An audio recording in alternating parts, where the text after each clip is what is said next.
Alors bonjour à tous, je suis actuellement au boulevard Arago, où juste derrière moi l'hommage pour la fille Lola, l'hommage d'Éric Zemmour, organisé à Paris. Alors on se retrouve juste après. Bonjour à tous, je suis Élise, la maman de Lorenzo. Mon fils a été agressé souvent. Comment tu décides pour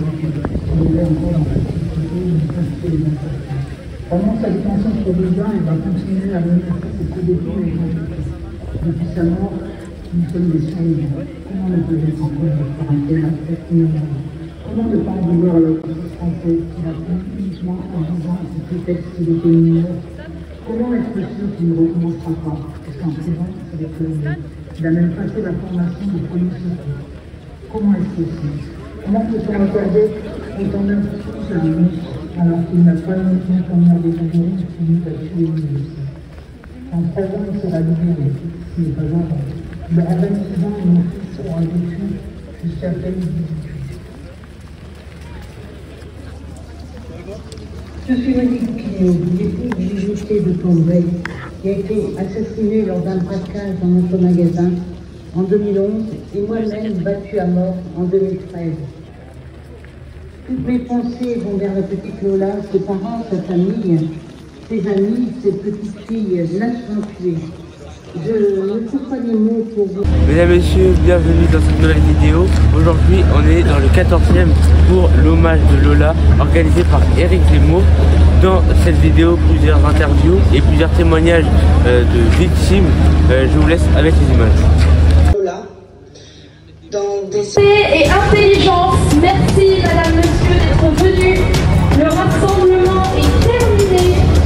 L'Institut pour la justice remercie chacun d'entre vous d'avoir été digne, d'avoir été présent pour les victimes et vous demande de vous disperser.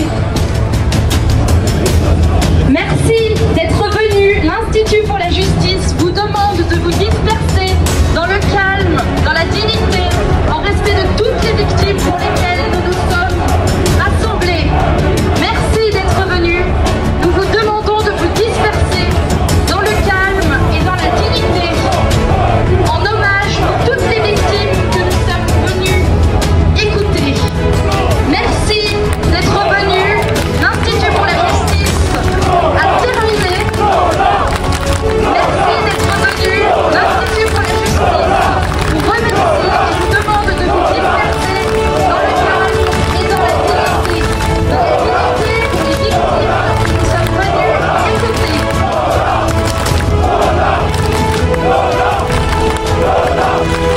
Merci d'être venus. Nous vous demandons de vous disperser. L'Institut pour la justice vous remercie d'être venus dans la dignité et vous demande de vous disperser.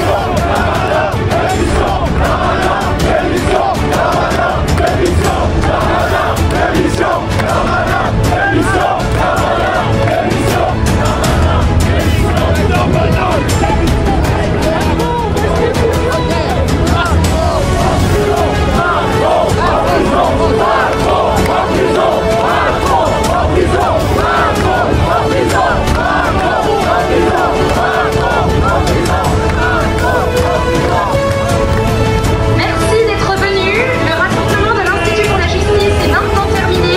Nous vous demandons de vous disperser dans le calme, intelligemment, tous, comme les victimes. Merci à tous. Le rassemblement est maintenant terminé. En hommage à toutes les victimes de l'insécurité, l'Institut pour la justice vous demande de vous disperser dans le calme. Un immense merci d'être venus. Nous vous demandons de vous disperser intelligemment, dans le calme, dans la dignité, en repensant aux témoignages que nous avons entendus. Madame, monsieur, merci d'être venus.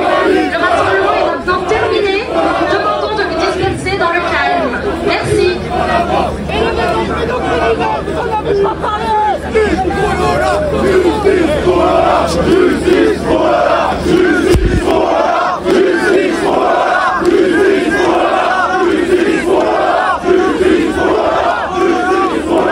Merci d'être venus. Le rassemblement est maintenant terminé.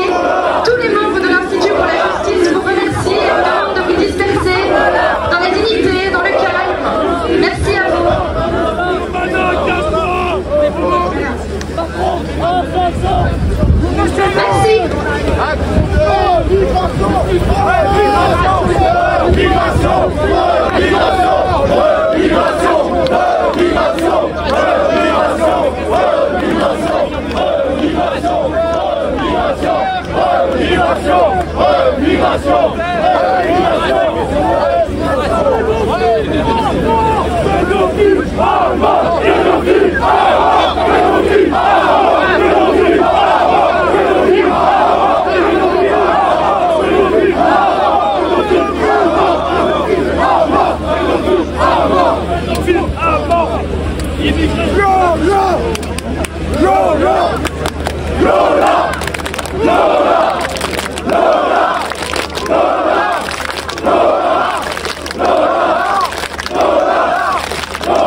Pourquoi c'est important? Mais parce que ce qu'a subi Lola, c'est atroce. On ne peut pas tolérer qu'il y ait cette mort atroce, dans les conditions atroces qu'a pu subir.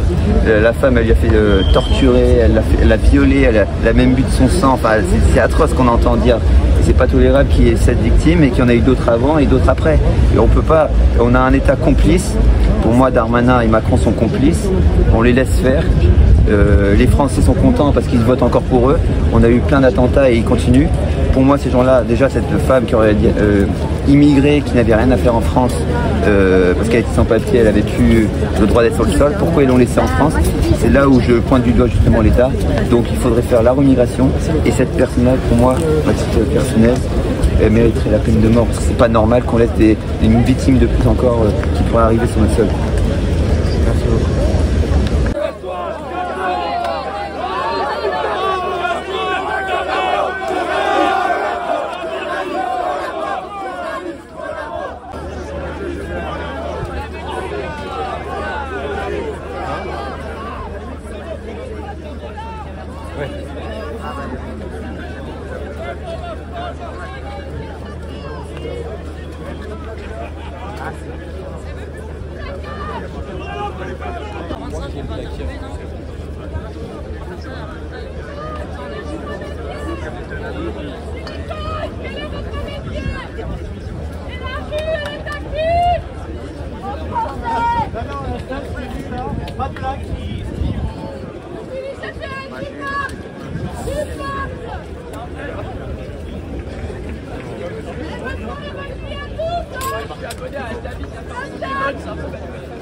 Allez, garde la but!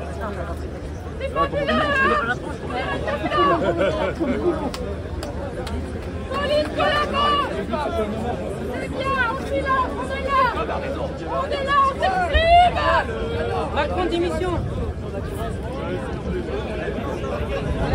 On va pas faire une sinon.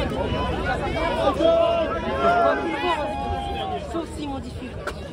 Pour un troisième mandat, ça fait autre chose. Non, mais il mettra son pote. Je dirais que Lola est quand même la dernière victime, elle n'est pas non plus la dernière, si je peux dire, qui m'a bien compris. Cite quand même d'un atroce crime que la France soit payée. Et clairement, j'ai pas envie que mes sœurs ou voire même mes futurs enfants subissent ça et que au final, le président me dit écoutez, c'est simplement un malencontrement. Un événement inattendu qui peut arriver comme ça. Donc moi je vis en France, si mes parents ont décidé de venir en France, c'est simplement pour la sécurité, simplement aussi pour la richesse, etc. Pourquoi dans ces cas-là on fait venir des délinquants, justement si je peux dire en France, pour que nos Français se fassent tuer? C'est la question que je me pose.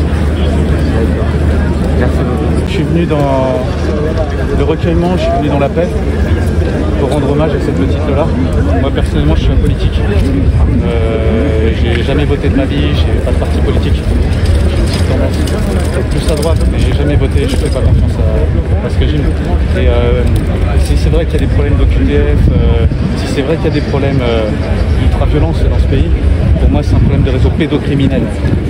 Voilà, il y a plusieurs trucs, il y a une bouteille de sang qui a disparu après le meurtre de la petite. On parle de triangle avec un œil. Si vous regardez les reportages de Calzero, vous verrez que les enfants rescapés des réseaux pédocriminels, ils parlent de ça. Ensuite, les vidéos sont sorties aujourd'hui, c'était une TikTokeuse. Tous les 10 du mois, elle sortait une vidéo. C'était pas une personne, on nous a présenté les SDF, non, c'était une personne qui avait de l'argent, qui travaillait. qui avait plus de revenus, ça se voit, enfin, elle avait des vêtements onéreux. Donc soit elle était payée par quelqu'un, soit elle avait de l'argent. Mais c'est une affaire qui est très étrange. Donc voilà moi ce que j'en pense. Et voilà. Donc pour moi c'est pas une question de racisme, mais je peux comprendre que certaines personnes qui peut-être sur un proche qui a été persécuté, qui a été tué ou blessé, puissent vriller et devenir extrémistes. Mais je pense vraiment que la plupart des gens qui étaient là ce soir, ils étaient là dans le recueillement, peut-être pas forcément avec les mêmes moi, mais c'était des gens qui étaient là dans le recueillement, dans l'ensemble ça s'est bien passé. Il y a eu un petit mouvement à la fin, mais en même temps c'est normal que les gens crient leur colère, donc voilà moi ce que j'en pense et voilà. C'est déjà fini le rassemblement. Franchement, la sécurité n'est pas assurée dans notre pays. C'est important quand même de réaliser que on parle de ce qui se passe loin, mais ce qui se passe chez nous, là, c'est à Paris. Voilà. Je crois que quand même, il y a beaucoup de Français qui sont bouleversés, surtout que tous les événements, il y a eu Bayonne, il y a eu Marseille, il y a eu le prêtre, des policiers, enfin un peu partout, on s'en prend à toutes les catégories de la population. Si les gens qui faut vraiment assurer une sécurité, les dirigeants soient conscients quand même qu'on ne peut pas être laxiste comme ça. Il y a des choses qui sont inadmissibles, on ne peut pas laisser passer. On pense que d'un côté on veut faire passer l'avortement comme droit constitutionnel, l'avortement qui tue des 200 000 innocents dans le sein de leur mère chaque année, et puis de l'autre côté, voilà, on bichonne même les gens qui sont mis en prison avec des choses comme ça, et généralement il y a plus de perpétuité, il y a plus d'une dizaine d'années on les relâche, et c'est un pays qui n'a plus d'honneur, on va sanctionner les gens gravement coupables. Il faut encourager les gens qui ont d'honneur, c'est une société, on va à la débatterie. C'est